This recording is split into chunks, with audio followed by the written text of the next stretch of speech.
43 persone innocenti hanno perso la vita ed è così assurda la loro morte che non possiamo rassegnarci ed accettarla. Stiamo sopravvivendo da un anno e vorremmo provare a vivere nuovamente, ma è come una montagna infinita da scalare. Non possiamo pensare di non abbracciarli più, di non vedere più i loro sorrisi, ma per la loro memoria dobbiamo avere grande determinazione nella ricerca della verità, perché quanto accaduto è inaccettabile. I nostri cari hanno avuto un'unica colpa: essere in quel preciso istante, in quel preciso luogo.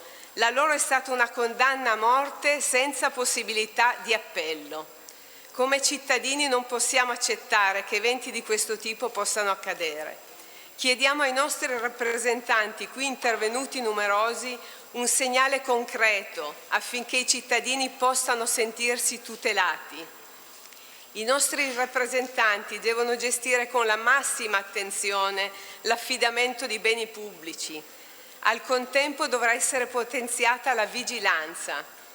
I beni demaniali sono costruiti col sudore dei cittadini onesti e non possiamo permetterci che siano loro stessi la causa della morte di persone innocenti.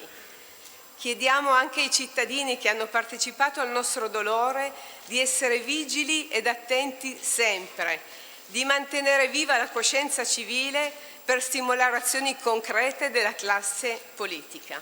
Noi continueremo a lottare con l'umiltà di semplici cittadini, ma con la determinazione di chi sa che questo dolore, così grande nel nostro cuore, non possa affievolirsi se non sarà direzionato verso un orizzonte positivo, cercando di restituire un po' dell'affetto che abbiamo ricevuto e cercando con determinazione la verità e il cambiamento, perché noi queste 43 vittime non le dimenticheremo mai.